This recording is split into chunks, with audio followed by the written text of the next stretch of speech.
10장 14절에서 11장 1절 저와 여러분들이 한 절씩 교독합니다. 그런즉 내 사랑하는 자들아 우상 숭배하는 일을 피하라.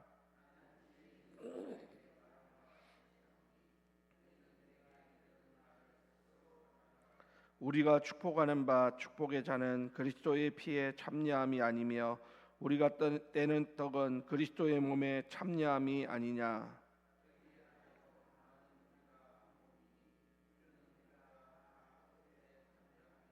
육신을 따라 난 이스라엘을 보라. 제물을 먹는 자들이 제단에 참여하는 자들이 아니냐.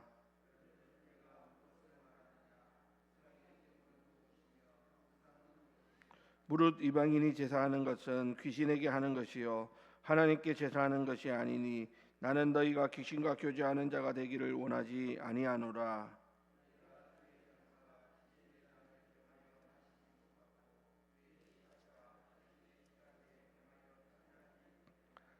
그러면 우리가 주를 노여워하시게 하겠느냐? 우리가 주보다 강한 자냐?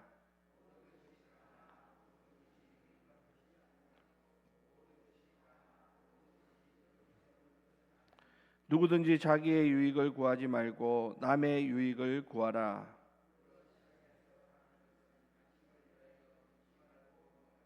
이는 땅과 거기 충만한 것이 주의 것임이라.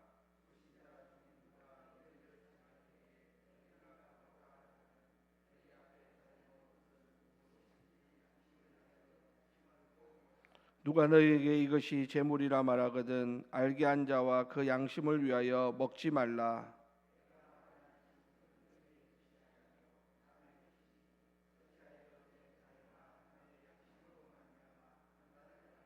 만일 내가 감사함으로 참여하면 어찌하여 내가 감사하는 것에 대하여 비방을 받으리요.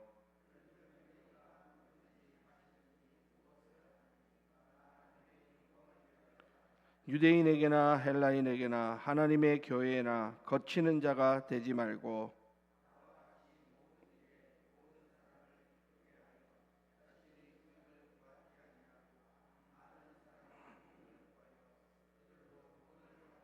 함께 있습니다.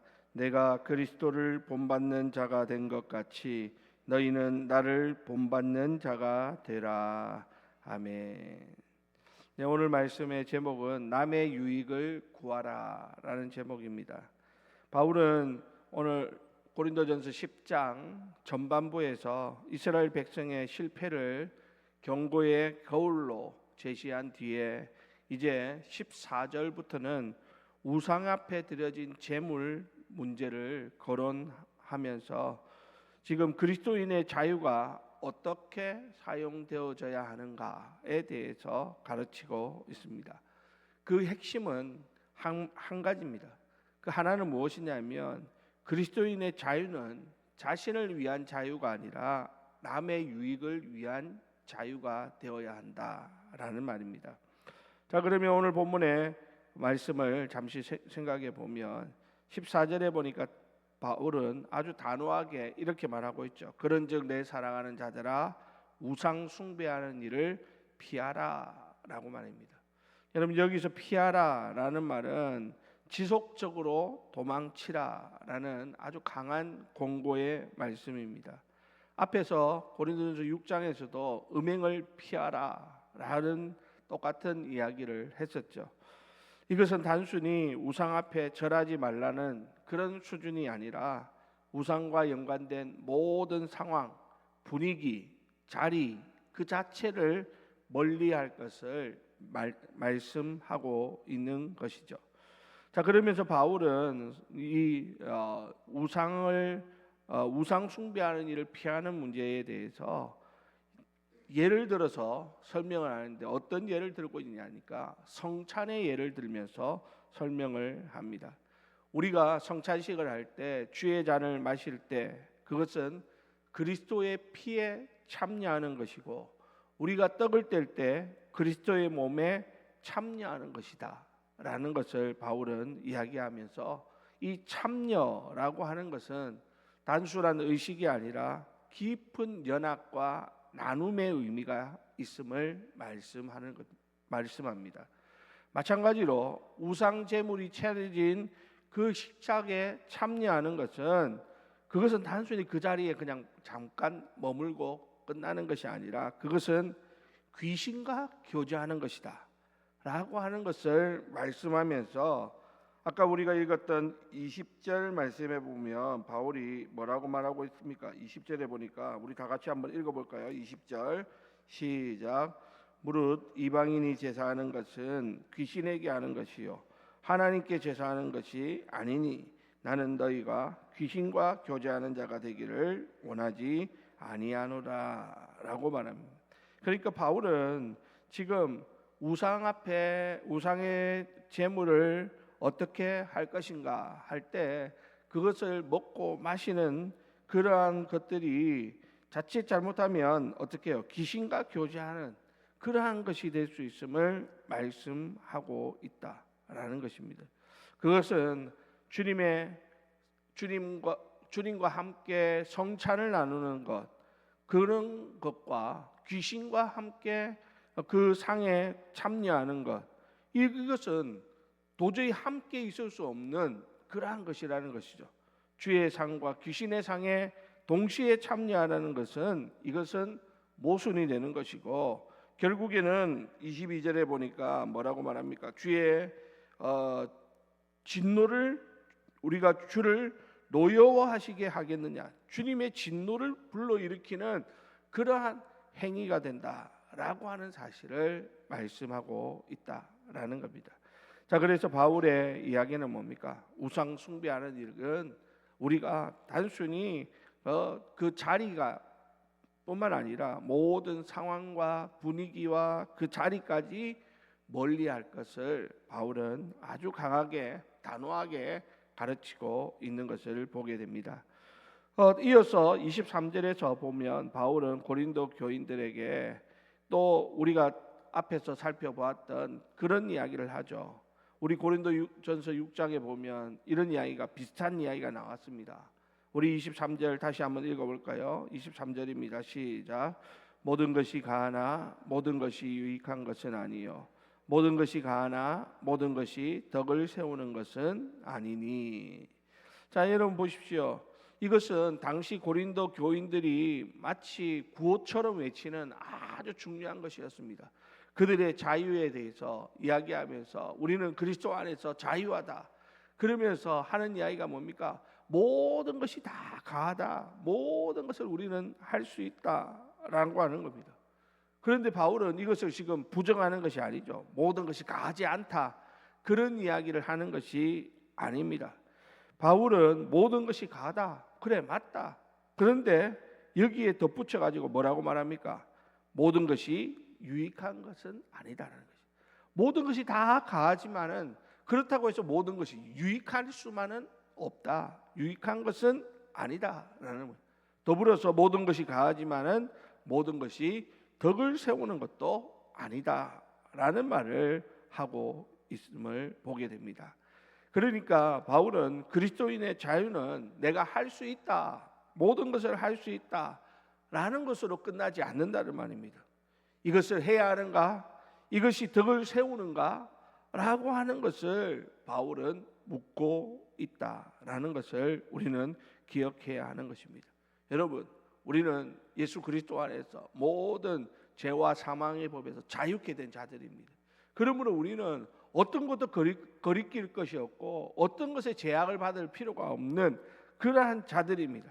그러나 여러분, 모든 것을 다 할 수 있다고 그것을 내 자신을 위해서 그 자유를 사용한다면 그것은 결코 하나님이 원하시는 자유의 모습은 아님을 알아야 하는 것이죠. 이것이 다른 사람들에게 유익한 것인가? 우리 공동체에 유익한 것인가? 또한 이것이 다른 사람들에게 덕을 세우고 다른 사람들에게 아름다운 교훈을 주는 것인가? 이것을 우리는 항상 물어야 한다라고 하는 것이 바울이 말씀하고 있는 것입니다. 그래서 바울은 24절에 보면 이렇게 말하는 것이죠. 누구든지 자기의 유익을 구하지 말고 남의 유익을 구하라. 여러분, 이것이 바로 바울이 지금 모든 것이 가다라고 하는 그리스도인의 자유에 대해서 바울이 결론 짓는 가장 중요한 핵심적인 말씀이 바로 이 말씀입니다. 자기의 유익을 구하지 말고 남의 유익을 구하라. 내게 주어진 자유를 나의 유익을 위해서 사용하지 말고 내게 주어진 자유를 남의 유익을 위해서 사용할 것을 말씀하고 있는 것이죠. 여기서 남이라고 하는 것은 뭡니까? 우리의 이웃입니다. 뿐만 아니라 특별히 우리 신앙 공동체 안에서 신앙이 연약한 자들, 그러한 사람들을 가리키는 것이다 라는 겁니다. 그러니까 여러분, 내 행동 하나하나가 나는 괜찮다, 나는 그 안에서 자유하다 할지라도 그것이 틀린 것이 아닐지라도 혹시라도 우리의 안에 연약한 자들이 그것을 바라보고 시험에 들거나 그것 때문에 낙심하는 일이 생겨서는 안 된다라고 하는 것이 오늘 바울이 가르치는 교훈의 핵심이라고 하는 사실입니다. 사랑하는 우리 성도 여러분, 똑같은 말이라도요, 우리 가운데 그 똑같은 말에 상처받는 사람들이 있을 수 있습니다. 내가 하는 행동 하나가 아무 문제가 안 될 수 있습니다. 하지만 또 반대로 생각해 보면 나의 그 행동 하나가 연약한 자들에게는 시험거리가 될 수 있음을 우리는 분명히 기억해야 하는 것이죠. 자, 그래서 바울은 그러면서 25절부터 27절에 보면 그 연약한 자들, 신앙이 연약한 자들을 유익하게 하는, 그들에게 덕을 세우기 위해서 해야 되는 구체적인 지침을 이렇게 말합니다. 시장에 파는 것은 무엇이든지 양심의 거리낌 없이 먹을 것을 말하고 있고, 또 불신자 집에 초대받았을 때는 불신자가 차려주는 것에 대해서는 그냥 먹으라는 것입니다. 그러니까 바울은 지금 항상 기준이 어디입니까? 연약한 자들에게 기준을 두고 있다는 것이죠. 그렇지만 28절, 29절에 보면 어떤 사람이 이것은 우상 앞에 드려진 제물이다 라고 알려준다면 어떻게 하라는 겁니까? 그것을 말하는 형제의 양심을 위해서 먹지 말 것을 말씀하고 있더라라는 겁니다. 자, 그러니까 여러분 결론적으로 보면 뭡니까? 내가 자유롭다고 할지라도 그 자유가 다른 사람의 신앙을 상하게 하거나 양심을 상하게 한다면 그 자유는 멈출 수 있어야 된다라고 하는 것이 바울이 말하는 핵심이라고 하는 것입니다. 자, 그러면서 오늘 본문의 31절에 보면 이 모든 권면의 최종적인 목적이 뭐냐라는 것을 이렇게 말합니다. 31절 우리 다 같이 읽습니다. 시작. 그런즉 너희가 먹든지 마시든지 무엇을 하든지 다 하나님의 영광을 위하여 하라. 아멘. 여러분, 이것입니다. 우리가 먹고 마시는 일상의 가장 평범한 일들이 결국은 어디와 연결되어져야 한다는 것입니까? 하나님의 영광을 위하여 하는 것입니다. 그래서 하나님의 영광을 위하여 때로는 먹을 수도 있고 먹지 않을 수도 있는 그런 자유를 우리가 가지고 살아야 되겠다라는 것입니다. 우리 그리스도인의 삶의 원리는 바로 이것입니다. 우리가 이 땅에서 살아가는 데 있어서 가장 중요한 것은 뭡니까? 내가 무엇을 할 수 있다, 이것보다 더 중요한 것은 그것을 함으로써 하나님 앞에 영광이 되는가라는 것입니다. 모든 것이 내가 먹고 마시는 것, 말하고 행동하는 것, 이 모든 일에 가장 중요한 것은 무엇이냐? 내게 주어진 자유를 주장하기 이전에 하나님의 영광을 위하는 것. 그 하나님의 영광을 위하는 것 안에는 연약한 자들을 긍휼히 여기는 하나님의 그 마음을 헤아리는 것, 이런 모든 것들이 포함되어져 있음을 바울은 말씀하고 있는 것입니다. 사랑하는 우리 성도 여러분, 오늘 우리가 이 세상을 살아가면서 우리는 이 세상 가운데서 그리스도 안에서 자유를 누리며 살아가게 될 것입니다. 하지만 여러분, 우리가 누리는 이 자유가 단지 나를 위한 자유로만 끝나서는 안 될 것입니다. 나보다 연약한 자들을 돌아보고 나보다 믿음이 어린 사람들을 위하고 더 나아가서는 하나님의 영광을 위한 그러한 자유를 누리는, 사용할 줄 아는 그런 지혜로운 성도님들이 다 되실 수 있기를 바랍니다. 사랑하는 우리 주례교회 성도 여러분, 오늘 하루 오늘 우리가 하나님 앞에서 기도하면서 하나님, 아무리 하나님 내게 주신 모든 것이라 할지라도 내 유익을 위해서가 아니라 남의 유익을 위해서 사용하게 하시고 또한 하나님의 영광을 위하여 그것을 사용할 수 있는 그러한 믿음을 달라고 기도하며 이 하루를 시작하는 우리 모두가 다 되시기를 예수님의 이름으로 간절히 축원드립니다.